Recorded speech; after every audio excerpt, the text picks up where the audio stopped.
भारतीय संविधान के प्रमुख लक्षण भारतीय संविधान को जीवंत संविधान का दर्जा देने का कारण है। इसका एक कारण तो यह है अन्य संविधानों के श्रेष्ठ गुणों का समावेश किया गया है इसमें। साथ ही भारतीय संविधान के भारतीय परिस्थितियों के अनुसार वांछित परिवर्तन किए जाने का विकल्प दिया गया है। भारतीय संविधान संविधान निर्माताओं ने बुद्धिमत्ता और दूरदृष्टि का परिचय देते हुए विश्व के महत्वपूर्ण सिद्धांतों के श्रेष्ठ गुणों का भारतीय संविधान में समावेश किया। उन्होंने भारतीय परिस्थितियों की आवश्यकता अनुसार उनसे वांछित परिवर्तन किए जाने का विकल्प रखा है। इससे इसे जीवंत संविधान का दर्जा दिया गया है। निम्न में से किन देशों को भारतीय संविधान लिखित व निर्मित प्रकार का है? यहाँ से है यह एक तो संयुक्त राज्य अमेरिका का और दूसरा भारत का। संविधान के प्रकार लिखित व निर्मित संविधान ऐसा संविधान जो लिखित अवस्था में होते हैं, संविधान द्वारा संविधान सभा द्वारा इन्हें निर्मित किया जाता है। इसमें देश के शासन संचालन के नियमों का वर्णन होता है। उदाहरण है भारत और अमेरिका का। लिखित या विकसित संविधान यह संविधान लिखित अवस्था में नहीं होते, भूतकाल के अनुभव और परंपराओं के आधार पर शासन संचालन के नियमों का विकास किया जाता है। इन नियमों को ही संविधान मान लिया जाता है। उदाहरण है इंग्लैंड का। व्यवस्थापिका और कार्यपालिका के आपसी संबंधों के आधार पर शासन व्यवस्था कितने प्रकार की होती है? 2 प्रकार की होती है। व्यवस्थापिका कार्यपालिका के आपसी संबंधों के आधार पर शासन व्यवस्था 2 प्रकार की होती है, संसदात्मक और अध्यक्षात्मक। संसदात्मक में कार्यपालिका व्यवस्थापिका में सहयोगपूर्ण संबंध होते हैं। वास्तविक प्रमुख है इनका प्रधानमंत्री। उदाहरण इसका भारत। और अध्यक्षात्मक में कार्यपालिका व्यवस्थापिका में अलगाव होता है, वास्तविक प्रमुख राष्ट्रपति होता है। उदाहरण है इसका अमेरिका। संविधान के संदर्भ में सही संख्यात्मक मानों का चयन कीजिए। इसमें 395 अनुच्छेद, 22 भाग, 12 अनुसूचियां और 5 परिशिष्ट है।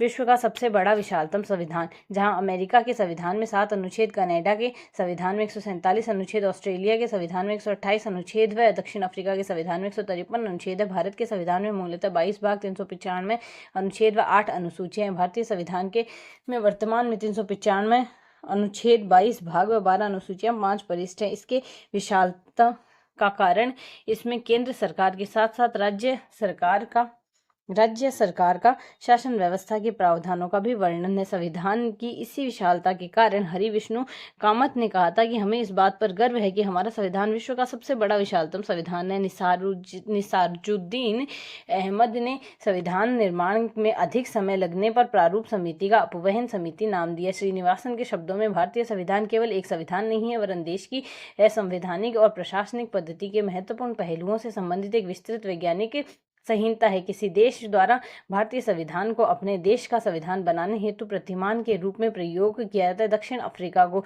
भारतीय संविधान एक विलक्षण दस्तावेज है। दक्षिण अफ्रीका द्वारा भारतीय संविधान को अपने देश का संविधान बनाने हेतु प्रतिमान के रूप में प्रयोग किया जाता है। भारतीय संविधान की कौन सी अनुसूची दल बदल विरोधी कानून से संबंधित है? 10वीं अनुसूची संबंधित है। भारतीय संविधान की किस अनुसूची में राज्यसभा की सीटों का राज्यवार आवंटन उल्लेखित है? 4वीं अनुसूची में उल्लेखित है। निम्न राज्यों में विचार कर भारतीय संविधान की 6ठी अनुसूची में जनजातीय क्षेत्रों के प्रशासन के लिए विशेष प्रावधान किस राज्य के लिए उल्लेखित है? एक तो असम के लिए, मेघालय, त्रिपुरा व मिजोरम। असम, त्रिपुरा, मेघालय, मिजोरम के लिए।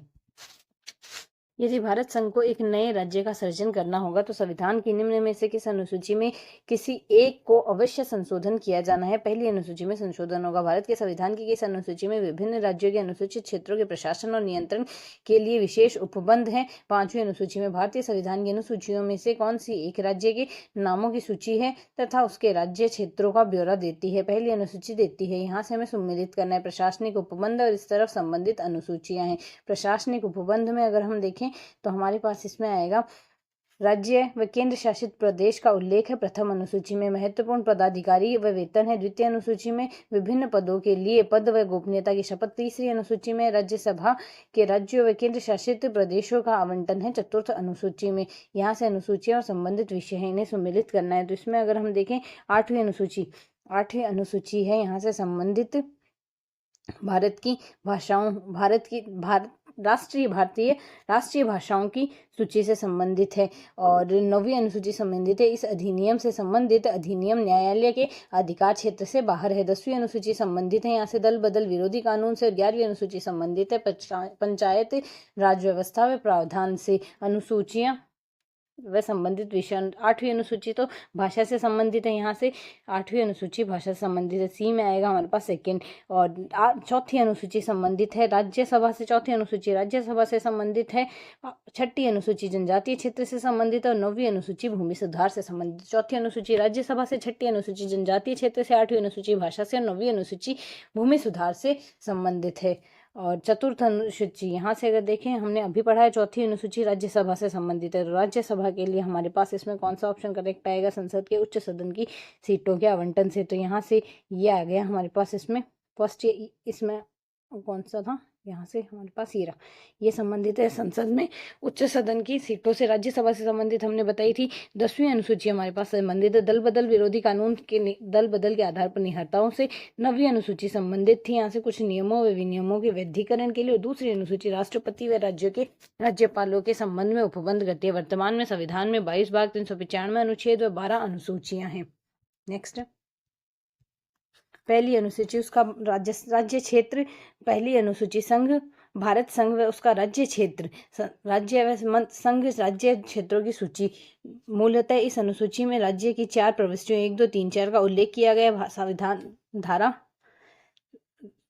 17वें संविधान संशोधन 1956 द्वारा इन 4 क्षेत्र श्रेणियों के समान सामान्य श्रेणियों में राज्य व संघ क्षेत्र बना दिए गए। दूसरी अनुसूची में विभिन्न पदों के वेतन और भत्तों के संबंधी प्रावधान। राष्ट्रपति, राज्यपाल, लोकसभा के अध्यक्ष व उपाध्यक्ष, राज्यसभा के सभापति, उपसभापति, संविधान के अध्यक्ष, उपाध्यक्ष, विधानसभा के सभापति, उपसभापति, सर्वोच्च न्यायालय के न्यायाधीश, उच्च न्यायालय के न्यायाधीश, भारत के नियंत्रक व महालेखा परीक्षक। मूलतः इस अनुसूची में केंद्र सरकार व राज्य सरकार के मंत्रियों के वेतन तथा भत्तों के उल्लेख था, लेकिन 7वें संविधान संशोधन 1956 द्वारा मंत्रियों के वेतन संबंधी प्रावधान को इसे समाप्त कर दिया गया। तीसरी अनुसूची में शपथ व प्रतिज्ञान का प्रारूप है। चौथी अनुसूची में राज्यसभा की सीटों का आवंटन है। 5वीं अनुसूची में अनुसूचित जाति व जनजाति क्षेत्रों का प्रशासन है, क्षेत्रों में प्रशासन है। 6ठी अनुसूची में असम, मेघालय, त्रिपुरा, मिजोरम के जनजातीय क्षेत्रों का प्रशासन है।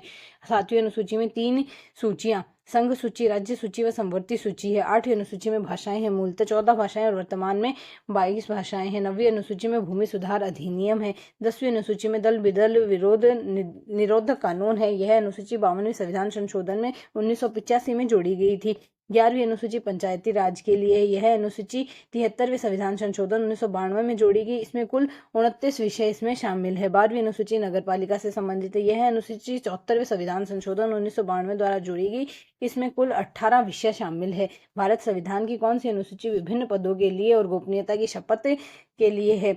शपथ से संबंधित तीसरी अनुसूची शपथ का प्रतिज्ञान प्रारूप। तीसरी अनुसूची संघ सरकार के मंत्री, संसद के निर्वाचन हेतु उम्मीदवार, संसद के सदस्य, सर्वोच्च न्यायालय के न्यायाधीश, भारत के नियंत्रक, महालेखा परीक्षक, राज्य सरकार के मंत्री, राज्य विधानमंडल के निर्वाचन हेतु उम्मीदवार, राज्य विधानमंडल के सदस्य, उच्च न्यायालय के न्यायाधीश। मूलतः इस अनुसूची में संसद व राज्य विधानमंडल के निर्वाचन हेतु उम्मीदवारों के लिए शपथ का प्रारूप का उल्लेख नहीं था। 16वें संविधान संशोधन 1963 में इसके शपथ के प्रारूप को भी इसमें सम्मिलित किया गया। तीसरी अनुसूची में राष्ट्रपति, उपराष्ट्रपति, राज्यपाल की शपथ के प्रारूप का उल्लेख नहीं है। इन पदों की शपथ का प्रारूप निम्नलिखित अनुच्छेदों में शामिल किया गया। राष्ट्रपति की शपथ का प्रारूप अनुच्छेद 60 में, उपराष्ट्रपति की शपथ का प्रारूप अनुच्छेद 69 में और राज्यपाल की शपथ का प्रारूप अनुच्छेद 159 में।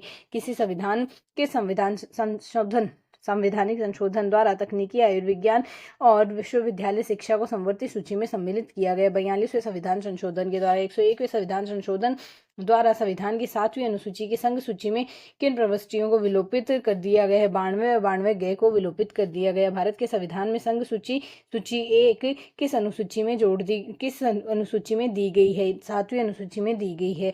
निम्न में से कौन सा कथन भारत के संविधान की 7वीं अनुसूची के संबंध में सही वर्णन करता है? यह करता है यहाँ से, यह संघ व राज्यों के बीच शक्तियों के वितरण की सूची है। 7वीं अनुसूची में 3 सूचियों का उल्लेख किया गया। संघ सूची में 97 प्रविष्टियां, राज्य सूची में 66 प्रविष्टियां, संवर्ती सूची में 47 प्रविष्टियां। 7वीं अनुसूची में दी गई 3 सूचियों के क्रमांक संख्या में वृद्धि या कमी नहीं की जा सकती। हालांकि नए विषय जोड़े जा सकते हैं तथा किसी विषय को निरस्त किया जा सकता है। इसका अर्थ है कि संघ सूची, राज्य सूची व संवर्ती सूची में अंतिम क्रमांक संख्या सदैव क्रमशः 97, 66 व 47 रहेगी। अब तक कई संविधान संशोधन द्वारा कई विषय निरस्त किए गए हैं। इन सूचियों में कई नए विषयों को शामिल किया गया। संघ सूची में 97 प्रविष्टियां, 98 विषय।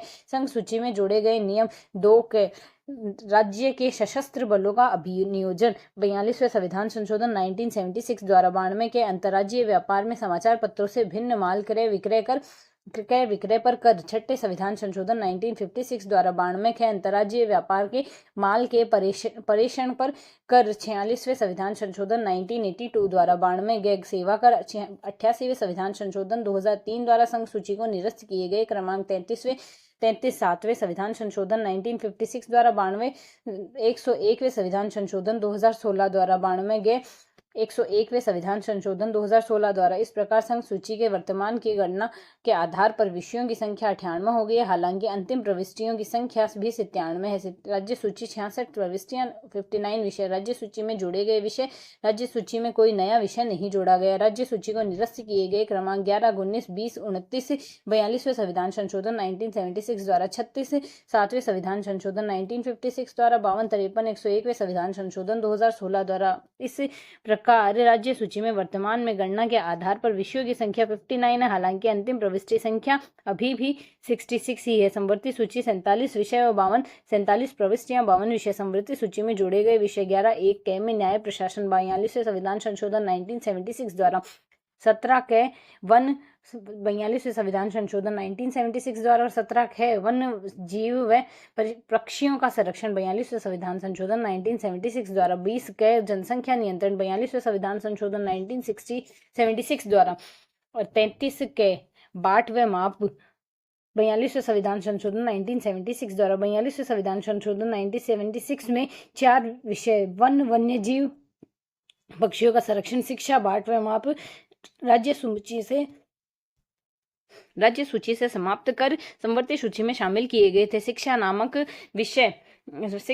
विषय पर विषय संवर्ती सूची से अलग से क्रमांक नहीं जोड़ा गया, बल्कि इसे संवर्ती सूची के क्रमांक संख्या 25 में ही समायोजित कर दिया गया। संवर्ती सूची में निरस्त किए गए क्रमांक संवर्ती सूची में कोई विषय निरस्त नहीं किया गया। इस प्रकार संवर्ती सूची में वर्तमान में गणना के आधार पर विषयों की संख्या 52 है। हालांकि अंतिम प्रविष्टि की संख्या 47 ही है। भारतीय संविधान में 8वीं अनुसूची में कितनी भाषाओं का उल्लेख है? 22 भाषाओं का उल्लेख है। भारतीय संविधान की किस अनुसूची में भारत की राज्य भाषाओं की सूचीबद्ध किया गया है? 8वीं अनुसूची में किया गया। भारत के संविधान में 8वीं अनुसूची में भाषाओं का सही समूह होगा यहाँ से सांतली, हिंदी, संस्कृत। 8वीं अनुसूची में भाषाएं हैं, 14 भाषाएं शामिल थी, जबकि मूलतः 14 भाषाएं शामिल थी, वर्तमान में 22 भाषाएं। ये निम्न संविधान संशोधनों द्वारा जोड़ी गई। 21वें संविधान संशोधन 1967 द्वारा सिंधी जोड़ी गई। 71वें संविधान संशोधन 1992 कांकड़ी, मणिपुरी व नेपाली को जोड़ा गया। 92वें संविधान संशोधन में बोडो, डांगरी, मैथिली, सांथली 8वीं अनुसूची में शामिल भाषाएं थी। कश्मीरी, पंजाबी, गुजराती, मराठी, कन्नड़, मलयालम, तमिल, तेलुगु, उड़िया, बंगला, असमिया, हिंदी, संस्कृत, उर्दू, सिंधी, कोंकणी, मणिपुरी, नेपाली, बोडो, डोंगरी, मैथिली व संथाली भारतीय संविधान की 9वीं अनुसूची में वर्णित है। प्रथम संशोधन द्वारा परिवर्तित हुई। प्रथम संशोधन द्वारा 9वीं अनुसूची भूमि सुधार अधिनियम। इस सूची को प्रथम संविधान संशोधन 1951 द्वारा जोड़ा गया। इस अनुसूची में मूलतः 13 अधिनियम शामिल थे। विभिन्न संविधान संशोधनों द्वारा इसमें अन्य कई अधिनियम शामिल किए गए तथा कुछ अधिनियमों को निरस्त किया गया। वर्तमान में 284 अधिनियम सूचीबद्ध है, जिसमें से 282 अधिनियम लागू है। 40वें संविधान संशोधन 1976 द्वारा लोक प्रतिनिधित्व अधिनियम क्रमांक 130 में अनुसूची में शामिल किया गया, लेकिन 44वें संविधान संशोधन 1978 द्वारा इसे वापस हटा लिया गया। अनुच्छेद 31 ख के अनुसार 9वीं अनुसूची में शामिल किए गए किसी भी विषय को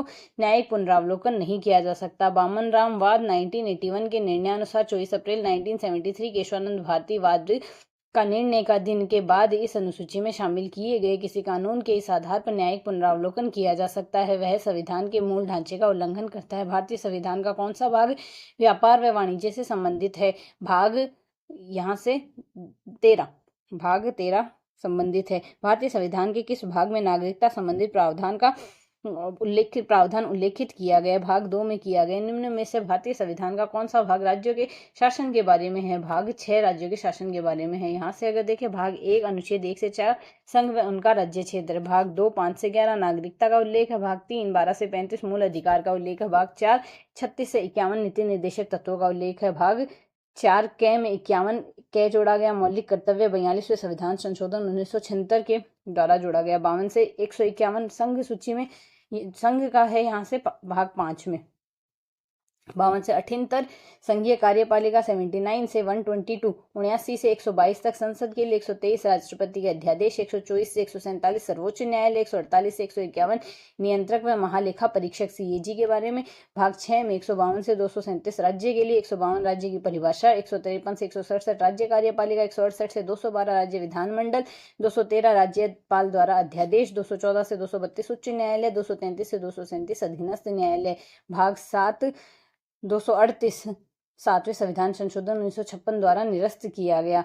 भाग 8 239 से 242 संघ राज्य क्षेत्र। भाग 9 243 से 243 अण्य तक है ये। और पंचायतें जिसमें 73वें संविधान संशोधन 1992 द्वारा जोड़ा गया। भाग 9 क में कहा गया है 243 तय से लेकर 243 ये 6 तक नगर पालिकाएं हैं।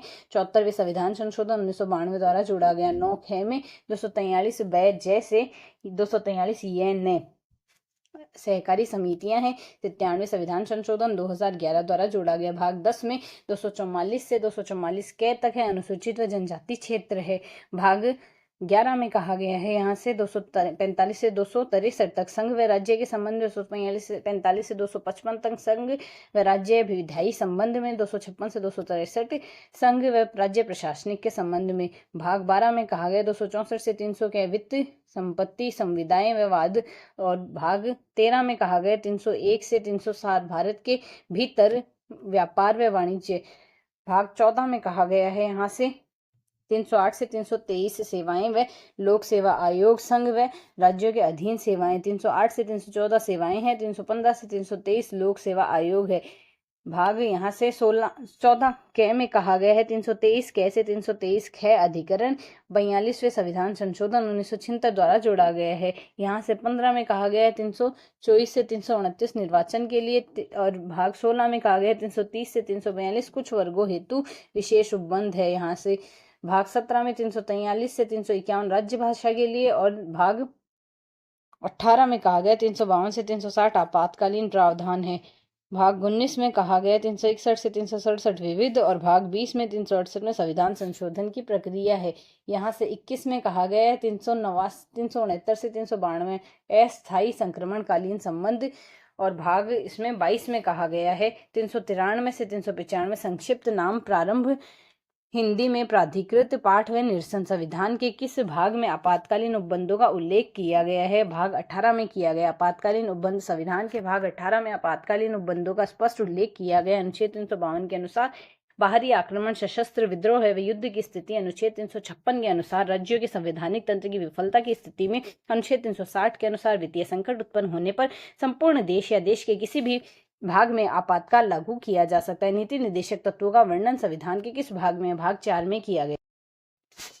नीति निर्देशक तत्व आयरलैंड के संविधान से प्रेरित होकर भारतीय संविधान के भाग 4 के अनुच्छेद 36 से 51 में नीति निर्देशक तत्वों को शामिल किया गया। नीति निर्देशक तत्व सरकारों के समक्ष पथ प्रदर्शक की भूमिका का निर्वहन करते हैं। ये न्यायालय में वाद योग्य नहीं है और इनके क्रियान्वयन हेतु सरकार को बाध्य नहीं किया जा सकता। हमें यहाँ से संविधान के अनुसार सही सुमेलित है वह बताना है।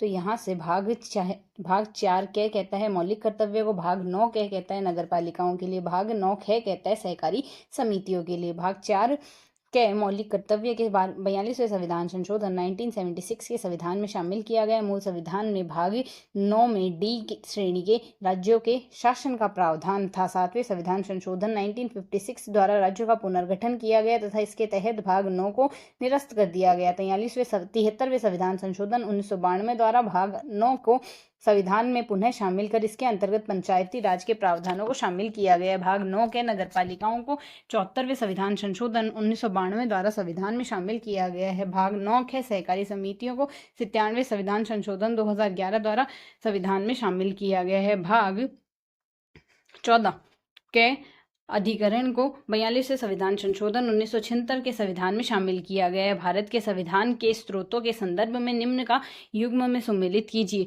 सुमेलित नहीं है, सुमेलित है कि कानून निर्माण की प्रक्रिया ग्रेट ब्रिटेन से लिए गए, राज्य के नीति निर्देशक तत्व आयरलैंड से लिए गए, न्यायिक पुनरावलोकन संयुक्त राज्य अमेरिका से लिए गए। भारत के संविधान में महान्यायवादी के पद पर विचार किस देश से लिया गया है? महान्यायवादी का ब्रिटेन से लिया गया है। भारतीय संविधान में समवर्ती सूची का सिद्धांत किस देश के संविधान से लिया गया है? ऑस्ट्रेलिया के संविधान से लिया गया। भारत संविधान के संघ में अवशिष्ट शक्तियां निहित करके किसका अनुसरण किया गया है? कनाडा की प्रणाली का अनुसरण किया गया है। भारतीय संविधान में विधि का शासन विचार कहाँ से लिया गया है? इंग्लैंड से लिया गया है। संविधान में प्रावधान हम अगर देखें तो सम्मिलित करना है हमें इसमें, तो यहाँ से हमारे पास 4-1-4-3-1-2, तो यहाँ से पहला तो आएगा मौलिक अधिकार अमेरिका अधिकार पत्र से लिया गया है।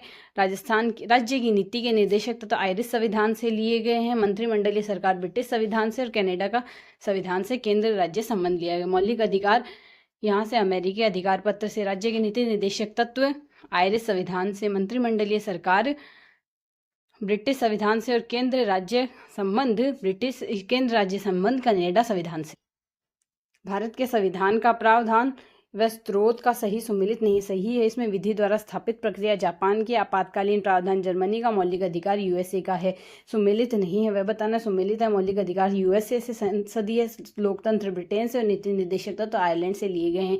संविधान के विभिन्न स्रोत अमेरिका से लिया गया है। मूल अधिकार स्वतंत्र न्यायपालिका, न्यायिक पुनरावलोकन, संविधान की सर्वोच्चता, उपराष्ट्रपति का पद, प्रस्तावना, वित्तीय आपातकाल, न्यायाधीश को पद से हटाने की प्रक्रिया, विधि के समान संरक्षण ब्रिटेन से लिया गया। संसदीय शासन प्रणाली, विधि का शासन, एकल नागरिकता, सर्वाधिक मत के आधार पर चुनाव में जीत का फैसला, मंत्रिमंडलीय शासन, प्रधानमंत्री शासन, सामूहिक उत्तरदायित्व, द्विसदनीय व्यवस्थापिका, विधि निर्माण की प्रक्रिया, विधि के समक्ष समानता, राष्ट्रीय की स्थिति, एकीकृत न्यायपालिका, महान्यायवादी नियंत्रक तथा महालेखा परीक्षक, संसदीय विशेषाधिकार, परमाधिकार, रिटे कनाडा से लिया गया। संघीय व्यवस्था, अवशिष्ट शक्तियां केंद्र के पास है, राज्यपाल की नियुक्ति, सर्वोच्च न्यायालय की सलाहकारी क्षेत्राधिकार, मजबूत केंद्र। आयरलैंड के संविधान से राज्य की नीति निर्देशक तत्व, राज्यसभा के सदस्यों का मनोनयन, राष्ट्रपति के निर्वाचन संबंधी प्रक्रिया, राष्ट्रपति पर महाभियोग। ऑस्ट्रेलिया से प्रस्तावना की भाषा, समवर्ती सूची, संसद के दोनों सदनों की संयुक्त बैठक, व्यापार वाणिज्य समागम की स्वतंत्रता। दक्षिण अमेरिका से संविधान संशोधन की प्रक्रिया, जर्मनी से आपातकाल में मूल अधिकारों का निलंबन, जापान से विधि द्वारा स्थापित प्रक्रिया, फ्रांस गणतंत्रात्मक व्यवस्था, समता, स्वतंत्रता, बंधुत्व का अर्थ, सोवियत संघ से मूल कर्तव्य। निम्न में से भारत संविधान की विशेषता नहीं है तो कौन कौन सी है? लोकतंत्रीय गणतंत्र, सार्वभौम वयस्क मताधिकार, कठोरता व लचीलेपन का मिश्रण। भारत संविधान की विशेषता, विश्व का सबसे विशाल संविधान, लिखित व निर्मित संविधान, संसदीय शासन व्यवस्था, संविधान की सर्वोच्चता, संपूर्ण प्रभुत्व संपन्न संविधान, लोकतंत्र, गणतंत्र, पंथ निरपेक्षता, संसदीय सर्वोच्च व न्यायिक सर्वोच्चता का समन्वय, कठोरता व लचीलेपन का समन्वय, एकात्मक संघात्मक शासन का समन्वय, स्वतंत्र व निष्पक्ष न्यायपालिका, एकीकृत न्यायपालिका, सार्वभौमिक वयस्क मताधिकार, इकहरी नागरिकता, आपातकालीन उपबंध, मूल अधिकार, नीति निर्देशक तत्व, मौलिक कर्तव्य, अल्पसंख्यक व पिछड़े वर्गों के कल्याण की विशेष व्यवस्था, लोक कल्याणकारी राज्य की स्थापना का आदर्श, विश्व शांति समर्थक। निम्न कथनों पर विचार करें। हमें कथन दिए गए, इन पर अगर हम देखें तो संसदीय शासन व्यवस्था इंग्लैंड के संविधान से ली गई और भारतीय संसद राष्ट्रपति, लोकसभा व राज्यसभा मिलकर बनाती है। संसदीय शासन व्यवस्था की विशेषता नहीं है। विशेषताएं, राष्ट्रपति का संवैधानिक प्रमुख की भूमिका में होना, वास्तविक शक्तियां मंत्रिमंडल में नहीं है तो ना प्रधानमंत्री का मंत्रिमंडल का नेतृत्व करता होना। संसदीय शासन व्यवस्था में कार्यपालिका व्यवस्थापिका से ही निकलती है और व्यवस्थापिका के प्रति सामूहिक रूप से उत्तरदायी होती है, इसलिए दोनों में अलगाव न होकर सहयोग होता है। संसदीय व्यवस्था की स्थापना भारतीय संविधान की एक प्रमुख विशेषता है। यह विशेषता इंग्लैंड के संविधान से ली गई क्योंकि स्वाधीनता से पहले भारतीय समाज इतना अस्त व्यस्त हो चुका था कि 1935 में भारत सरकार अधिनियम में यही प्रणाली लागू की गई थी। राष्ट्रपति वास्तविक प्रमुख न होकर संवैधानिक प्रमुख की भूमिका में होता है। वास्तविक शक्तियां मंत्रिमंडल द्वारा प्रयोग की जाती है, वह प्रधानमंत्री में ही मंत्रिमंडल का नेतृत्व करता होता है। भारतीय संसद राष्ट्रपति, लोकसभा व राज्यसभा से मिलकर बनती है। भारतीय राष्ट्रपति इंग्लैंड के सम्राट की तरह राज्य का नाम मात्र का अध्यक्ष होता है, हालांकि यह वंशानुगत आधार पर नहीं होता, निर्वाचन के आधार पर अपना पद प्राप्त करते हैं। उसकी वास्तविक कार्यकारी शक्तियां मंत्रिपरिषद में निहित होती है। राष्ट्रपति अपनी शक्तियों का प्रयोग मंत्रिपरिषद के परामर्श से ही करता है। मंत्रिपरिषद और संसद में घनिष्ठ संबंध होता है। सभी मंत्री संसद के सदस्य होते हैं जो अपनी नीतियां व कार्यों के लिए निम्न सदन अर्थात लोकसभा के प्रति उत्तरदायी होते हैं। लोकसभा अविश्वास प्रस्ताव पारित कर चाहे मंत्रिपरिषद को अपदस्थ कर सकती है। इसका अभिप्राय है कि जब तक मंत्रिपरिषद को लोकसभा के सदस्यों का बहुमत प्राप्त होता है तब तक वह अपने पद पर बनी रहती है। ये सारी विशेषता ब्रिटेन के संसदीय ढांचे से प्रभावित होकर ग्रहण की गई। डॉक्टर अम्बेडकर के अनुसार संसदात्मक प्रणाली में शासन के उत्तरदायित्व का मूल्यांकन एक निश्चित समय के बाद होता है और इसके बाद दिन प्रतिदिन भी होता रहता है। भारत एक गणराज्य है क्योंकि राष्ट्रपति निर्वाचित होता है। भारत एक गणतंत्र है। इसका अर्थ है कि भारत में वंशानुगत शासन नहीं है। संविधान की प्रस्तावना के अनुसार भारत एक लोकतांत्रिक राज्य है। इसका अर्थ है कि शासन की शक्ति किसी व्यक्ति या वर्ग विशेष में निहित न होकर भारतीय जनता में निहित होती है और जनता निर्वाचन प्रक्रिया के माध्यम से स्वयं शासक वर्ग का चयन करती है। निर्वाचित शासक वर्ग जनहित में शासन करता है। गणतंत्र भारतीय राज्य का गणतंत्रात्मक स्वरूप इससे स्पष्ट होता है कि भारत राज्य का सर्वोच्च अधिकारी अर्थात राष्ट्रपति वंशानुगत राजा न होकर भारतीय जनता द्वारा अप्रत्यक्ष रूप से निर्वाचित राष्ट्रपति होता है। धातव्य है कि ब्रिटेन आधुनिक लोकतंत्र का जनक होकर भी अभी तक गणतंत्र नहीं बन सका है क्योंकि वह सम्राट को अभी भी वंशानुगत आधार पर राज्य का अध्यक्ष मानता है, जबकि भारत नवोदित लोकतांत्रिक राष्ट्र होकर भी गणतंत्र को स्वीकार करता है, जो कि उसकी राजनीतिक परिपक्वता का स्पष्ट प्रमाण है। किस राजनीति शास्त्री ने धर्मनिरपेक्षता का उसूली फासले का सिद्धांत प्रतिपादित किया था? राजीव भार्गव ने किया था। भारतीय परिप्रेक्ष्य में पंथ निरपेक्षता का आशय नहीं है कि धर्म व राज्य के बीच अलगाव होना, जबकि है ये प्रत्येक नागरिक को धर्म के क्षेत्र में स्वतंत्रता दी गई है। धर्म के आधार पर किसी नागरिक से भेदभाव नहीं किया गया। राज्य का कोई आधिकारिक धर्म नहीं होगा। पंथ निरपेक्षता अनुच्छेद 25 में धर्म के क्षेत्र में प्रत्येक नागरिक को स्वतंत्रता दी गई है। धर्म के नाम पर किसी भी नागरिक से भेदभाव नहीं किया गया है। साथ ही राज्य का कोई आधारिक धर्म भी नहीं होगा, किंतु भारत में यूरोपियन मॉडल के समान पंथ निरपेक्षता का आशय धर्म और राज्य में अलगाव होना नहीं है। भारतीय संविधान राज्य को धार्मिक कुरीतियों के निराकरण हेतु धार्मिक मामलों के मूल पर आधारित हस्तक्षेप करने की अनुमति देता है। प्रसिद्ध राजनीति शास्त्री राजीव भार्गव ने भारतीय धर्मनिरपेक्षता का उसूली फासले का सिद्धांत कहा है। भारत एक पंथ निरपेक्ष और धर्मनिरपेक्ष राज्य है। 42वें संशोधन द्वारा संशोधित भारतीय संविधान की प्रस्तावना भारत को पंथ निरपेक्ष राज्य घोषित करती है। इसमें निहितार्थ यह है कि भारत का कोई अपना कोई धर्म नहीं है, वह सभी पंथों धर्मों का समान रूप से आदर करता है। धातव्य है कि भारतीय संविधान में पंथ निरपेक्षता को नकारात्मक नहीं सकारात्मक रूप से अपनाया गया है। यही कारण है कि भारतीय राज्य अपने सभी धर्मों को नकारने के स्थान पर सभी का आदर करते हैं और उनके विकास में सहायक भी होता है। संविधान के अनुच्छेद 25 से 28 भारतीय नागरिकों को विभिन्न प्रकार के धार्मिक स्वतंत्रताएं प्रदान करते हैं, जो कि भारतीय राज्य के धर्मनिरपेक्ष स्वरूप का ठोस प्रमाण है। व्यक्तिगत रूप से मैं इस बात का कोई महत्व नहीं देता कि इसे आप संघीय संविधान या एकात्मक संविधान या किसी अन्य नाम से पुकारते हैं। अगर संविधान हमारे उद्देश्यों को पूरा करते हैं तो नाम में कोई फर्क नहीं पड़ता। यह कथन है डॉक्टर राजेंद्र प्रसाद का। भारतीय संविधान के केंद्र में मजबूती देने वाले प्रावधान है अधिक महत्वपूर्ण विषयों को संघ सूची में स्थान, अवशिष्ट शक्तियां केंद्र के पास और आपातकाल में केंद्र व राज्यों पर नियंत्रण। यह कथन किसका है कि मैं आपके इस विचार से सहमत हूँ कि यद्यपि हमारे संविधान में उपबंधों का समावेश भी है जो केंद्र को ऐसी शक्तियां प्रदान करते हैं जिससे प्रांतों की स्वतंत्रता समाप्त सी हो जाती है, फिर भी यह परिसंघात्मक संविधान है। यह डॉक्टर भीमराव अंबेडकर का है। एकात्मक और संघात्मक तत्वों का अद्भुत संयोग। भारत एक संघात्मक राज्य है। संविधान में फेडरेशन शब्द के स्थान पर यूनियन शब्द का प्रयोग किया है। संविधान के पहले अनुच्छेद में ही कहा गया था कि भारत राज्यों का एक यूनियन है। India that is Bharat shall be the union of state. इस प्रचलन में राज्यों का संघ भी कहा जाता है।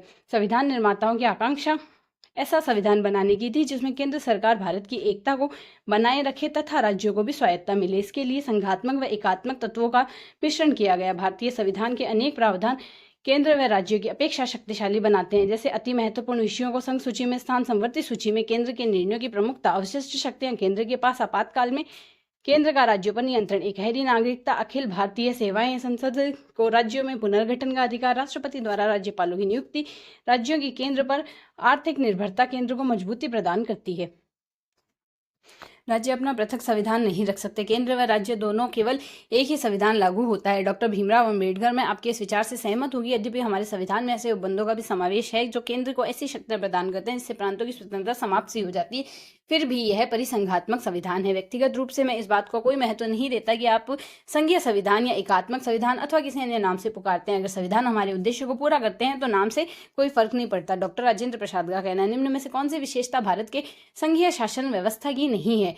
कौन कौन सी है? संविधान की सर्वोच्चता, द्विसदनात्मक विधायिका और लिखित संविधान। निम्न में से भारतीय संविधान की कौन सी विशेषता स्वरूप में सच्चे तौर पर संघात्मक नहीं है? एकीकृत न्यायपालिका नहीं है, बाकी शासकीय शक्तियों का वितरण, लिखित संविधान व न्यायिक पुनरावलोकन है। संघीय शासन व्यवस्था की विशेषताएं: संघीय संविधान की सर्वोच्चता, द्विसदनात्मक विधायिका, लिखित संविधान, संविधान की कठोरता, स्वतंत्र व निष्पक्ष न्यायपालिका, शासन की शक्तियों का केंद्र व राज्यों के मध्य स्पष्ट विभाजन, द्विस्तरीय शासन व्यवस्था अर्थात केंद्र व राज्यों को अलग अलग सरकारें होना। भारतीय संविधान अधिक कठोरता व अधिक लचीलेपन के स्थान पर संतुलन स्थापित करता है, यह डॉक्टर वीगर का कथन है। निम्न में से कौन सा कथन असत्य? सत्य कथन देखिए, संविधान संशोधन की विधि अनुच्छेद 368 में दी गई है। अनुच्छेद 368 में संविधान के संशोधन की 2 विधियां दी गई है। राज्य के पुनर्गठन हेतु संविधान संशोधन विधेयक को सामान्य बहुमत से पास कराया जाता है। कठोरता व लचीलेपन का मिश्रण। डॉक्टर वियर के शब्दों में भारतीय संविधान अधिक कठोर तथा अधिक लचीले के मध्य एक अच्छा संतुलन स्थापित करता है। भारतीय संविधान में कठोरता का समावेश अमेरिकी संविधान से व लचीलेपन का समावेश ब्रिटिश संविधान से किया गया है। ग्रेनविल ऑस्टिन निकाय संशोधन प्रक्रिया में अपने आप में सिद्ध करती है कि यह संविधान का स्वीकार्य भाग है। यद्यपि यह बहुत जटिल है, यह काफी विविध गुण वाला है। पंडित जवाहरलाल नेहरू का कहना है कि यद्यपि जहां तक संभव हो हम इस संविधान को एक ठोस, स्थायी व संविधान का रूप देना चाहते हैं। संविधान में कोई स्थायित्व नहीं होता, उसमें लचीलापन होना चाहिए। यदि संविधान में कुछ स्थायी और कठोर बना दिया जाए तो राष्ट्र का विकास रुक जाएगा, क्योंकि राष्ट्र जीवित विकासशील प्राणियों का समूह है। संविधान संशोधन की विधि अनुच्छेद 368 में वर्णित है। संविधान संशोधन की विधियां: पहली विधि तो है संविधान के कुछ भागों में संशोधन से सामान्य बहुमत से किया जाता है। उदाहरण के लिए राज्यों का पुनर्गठन, संविधान परिषद का गठन, समाप्ति, केंद्र शासित प्रदेश बनाना, संसद सदस्यों का वेतन आदि। इस विधि का वर्णन अनुच्छेद 368 में नहीं है। द्वितीय विधि है संविधान के कुछ विषयों में संशोधन हेतु संसद के दोनों सदनों में विशेष बहुमत की आवश्यकता होती है। तृतीय विधि है कुछ विषयों में संशोधन हेतु संसद के दोनों सदनों में विशेष बहुमत के अतिरिक्त कम से कम आधे राज्यों के विधानमंडलों का समर्थन जरूरी है। उदाहरण के लिए राष्ट्रपति की निर्वाचन पद्धति, केंद्र व राज्यों के बीच शक्ति का विभाजन आदि। संविधान में अब तक 106 संशोधन हो चुके हैं। संसदीय सर्वोच्चता व न्यायिक सर्वोच्चता का समन्वय: भारतीय संविधान के अंतर्गत ब्रिटेन की संसदीय सर्वोच्चता व अमेरिका की न्यायिक सर्वोच्चता की धारणाओं के बीच अद्भुत ढंग से समन्वय स्थापित होता है। भारत में संसदीय व्यवस्था को अपनाकर संसदीय सर्वोच्चता को स्वीकार किया है। संसद में नए विधान बनाने व संविधान के प्रावधानों को संशोधित करने का व्यापक अधिकार दिया है, किंतु इसके साथ ही संघात्मक प्रणाली के आदर्श रूप सर्वोच्च न्यायालय को संविधान के अंतिम व्याख्या करने तथा उन विधियों को आदेश व अवैध घोषित करने का भी अधिकार दिया जो संविधान की मूल भावना के विरुद्ध। निम्न कथनों पर विचार कीजिए। हमें सत्य कथन बताने हैं तो भारत की न्यायपालिका को विधायिका व कार्यपालिका से स्वतंत्र रखा जाता है। भारत में एकीकृत न्यायिक प्रणाली स्थापित की गई है। स्वतंत्र व निष्पक्ष न्यायपालिका, संविधान की सर्वोच्चता, प्रजातंत्र की रक्षा, जनता के मौलिक अधिकारी सुरक्षा के लिए भारतीय संविधान में कई संवैधानिक व्यवस्थाएं की गई। न्यायपालिका को विधायिका व कार्यपालिका से स्वतंत्र रखा गया। एकीकृत न्यायिक प्रणाली स्थापित की गई जिसमें सर्वोच्च न्यायालय शीर्ष पर है। भारत के राष्ट्रपति द्वारा सर्वोच्च तथा उच्च न्यायालय के न्यायाधीशों की नियुक्ति की जाती है तथा उन्हें संसद के पद से हटाने की प्रक्रिया द्वारा हटाया जा सकता है। कार्यपालिका के आदेश तथा व्यवस्थापिका के कानून यदि संवैधानिक व्यवस्थाओं का उल्लंघन करते हैं तो न्यायपालिका को न्यायिक पुनरावलोकन उन्हें अवैध घोषित करने का अधिकार देता है। नागरिकों के मूल अधिकारों को रक्षा के लिए अनुच्छेद 32 के अंतर्गत पुनरावलोकन द्वारा बंदी प्रत्यक्षीकरण अधिकार प्रत्यक्षा जैसे लेखों को जारी किया जा सकता है। MC छांगला के अनुसार एक स्वतंत्र न्यायालय में नागरिकों को ऐसे अधिकारों की रक्षा का काम सौंपकर भारतीय संविधान में ऐसी व्यवस्था की गई है कि जिस पर कोई भी सभ्य देश गर्व करता है। एकीकृत न्यायपालिका: भारत में न्यायालय के एकीकृत स्वरूप को अपनाया गया है। संघीय देशों में संघ व राज्यों के लिए अलग अलग दोहरी न्यायपालिका के स्वरूप को अपनाया जाता है, लेकिन भारत में संघ सूची व राज्य सूची के विषयों के आधार पर अलग अलग न्यायपालिका नहीं है, बल्कि श्रृंखलाबद्ध आधार पर एकीकृत न्यायपालिका को अपनाया गया है, जिसमें शीर्ष पर सर्वोच्च न्यायालय है। कोई संविधान संशोधन के द्वारा वयस्क मताधिकार की आयु 21 वर्ष से घटाकर 18 वर्ष कर दी गई। कौन से के तहत की गई है? यह 61वें संविधान संशोधन के तहत की गई। संविधान में 18 वर्ष की आयु प्राप्त करके प्रत्येक नागरिक को समान रूप से मताधिकार प्रदान किया गया है। इसके तहत वयस्क मताधिकार को उनके धर्म, जाति, मूल वंश, लिंग के आधार पर विभेद किए बिना चुनाव प्रक्रिया में भाग लेने का अधिकार है। यद्यपि मूल संविधान में मताधिकार की आयु 21 वर्ष थी, किंतु 61वें संविधान संशोधन द्वारा आयु सीमा 21 वर्ष से घटाकर 18 वर्ष कर दी गई है। भारतीय संविधान की किस प्रकार की नागरिकता की व्यवस्था की गई है? एकहरी नागरिकता की व्यवस्था की गई। सामान्यतः संघीय व्यवस्था में दोहरी नागरिकता का प्रावधान है। प्रथम तो है संघ की नागरिकता, द्वितीय है राज्य की नागरिकता। लेकिन भारतीय संविधान निर्माताओं का विचार है कि दोहरी नागरिकता देश की एकता बनाए रखने में बाधक हो सकती है, इसलिए इकहरी नागरिकता के आदर्श को अपनाया गया है। यहाँ से अगर देखें तो पहला स्टेटमेंट है भारतीय संविधान के नागरिकों के मूल कर्तव्यों का वर्णन अनुच्छेद 12 से 35 के बीच और मौलिक अधिकारों का हनन होने पर व्यक्ति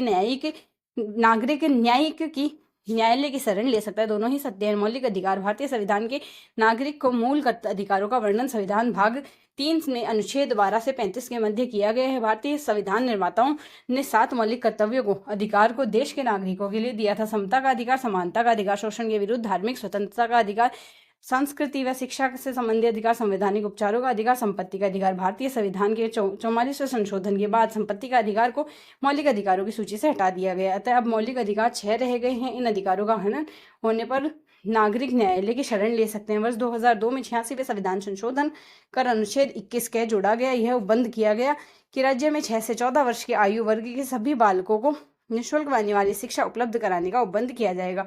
मौलिक कर्तव्य 42वें संविधान संशोधन 1976 के द्वारा नागरिकों के मूल कर्तव्य निर्धारित किए गए, जिनका पालन करना प्रत्येक नागरिक का संवैधानिक दायित्व है।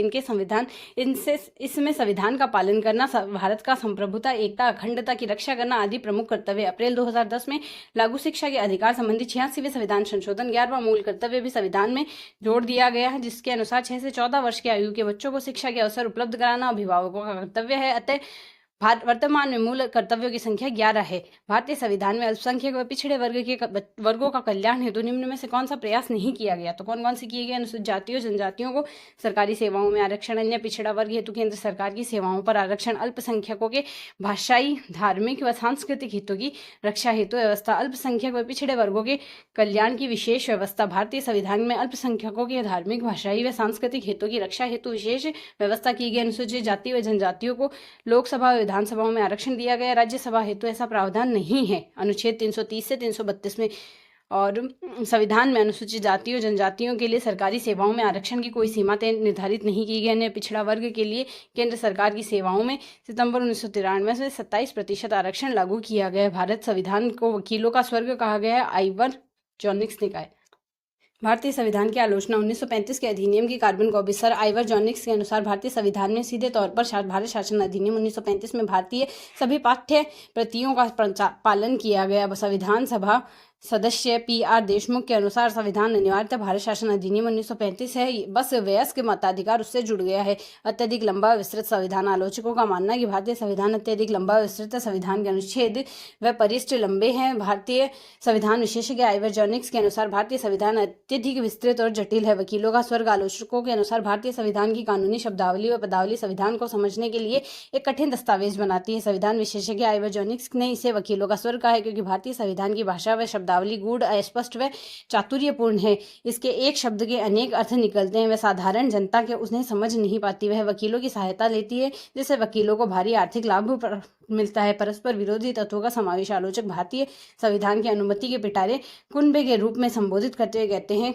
करते हैं। विभिन्न संविधानों के ग्रहण के लिए अनेक तत्वों के कारण भारतीय संविधान अनेक विरोधी तत्वों का समावेश है। उदाहरण के लिए भारतीय संविधान संघात्मक होते हुए भी एकात्मक, कठोर होते हुए भी लचीला है आदि। केंद्र को अधिक शक्तियां प्रदान करने वाला संविधान। आलोचकों का मत है कि भारतीय संविधान में केंद्र को बहुत अधिक शक्तिशाली बनाया गया है तथा राज्यों को बहुत अल्प शक्तियां दी गई है। इस प्रकार वह संघात्मक संविधान के स्थान पर एकात्मक संविधान बन गया है। भारत में न्यायिक पुनरावलोकन के संबंध में त्रुटिपूर्ण कथन को पहचानना है तो सही कथन है कि संविधान न्यायिक पुनरावलोकन शब्दावली का उल्लेख नहीं है। न्यायिक पुनरावलोकन संविधान के मूल ढांचे का अंग है। संविधान संशोधन न्यायिक पुनरावलोकन के विचार क्षेत्र में आते हैं। न्यायिक पुनरावलोकन से अभिप्राय है कि न्यायालय द्वारा कार्यपालिका व्यवस्थापिका के कार्यों की वैधता की जांच करना, अर्थात न्यायालय द्वारा कानूनों व प्रशासनिक निर्णयों की संवैधानिकता की जांच, ऐसे कानूनों की नीतियों को असंवैधानिक घोषित करना जो संविधान के किसी प्रावधान का अतिक्रमण करती है। भारत में न्यायिक पुनरावलोकन की शक्ति अमेरिकी संविधान से प्रेरित है। भारत में न्यायिक पुनरावलोकन की शक्ति उच्चतम तथा उच्च न्यायालय दोनों के पास है। भारत में संविधान न्यायपालिका को स्वयं न्यायिक समीक्षा की शक्ति देता है। सर्वोच्च न्यायालय में भी न्यायिक समीक्षा को संविधान के मूलभूत विशेषता घोषित की है, जिसे न तो भारतीय संविधान से हटाया जा सकता है, न ही कटौती की जा सकती है। यद्यपि भारतीय संविधान निर्माताओं ने संविधान के कहीं भी न्यायिक पुनरावलोकन शब्द प्रत्यक्ष रूप से उपयोग नहीं किया है, किंतु संविधान के विभिन्न अनुच्छेदों के आधार पर यह कहा जा सकता है कि उच्चतम न्यायालय के पास यह शक्ति है। ये अनुच्छेद है कि अनुच्छेद 13(2) के में यह प्रावधान किया गया, यदि कानून द्वारा राज्य मूल अधिकारों का उल्लंघन करता है तो उस कानून को अवैध घोषित किया जा सकता है। और अनुच्छेद 32 के द्वारा अपने मूल अधिकारों का उल्लंघन होने पर कोई नागरिक संवैधानिक उपचार प्राप्त करने के लिए उच्चतम न्यायालय की शरण ले सकता है। अनुच्छेद 132 के अनुसार जहां संविधान की व्याख्या का प्रश्न निहित है, उच्चतम न्यायालय का निर्णय अंतिम होगा। अनुच्छेद 246 के अंतर्गत संघ व राज्यों की विधायी सीमा का उल्लेख किया गया है। अनुच्छेद 368 के अनुसार भारतीय संविधान में संशोधन यदि निर्धारित विधान की प्रक्रिया के अनुसार नहीं होता है तो न्यायालय उसे अवैध घोषित कर सकता है। 38वें संविधान संशोधन 1975 में राष्ट्रपति शासन के निर्णय न्यायिक समीक्षा के बाहर कर दिया गया है, लेकिन 44वें संविधान संशोधन 1978 द्वारा यह प्रावधान समाप्त कर दिया गया है। अब राष्ट्रपति शासन के निर्णय न्यायालय में चुनौती दी जा सकती है।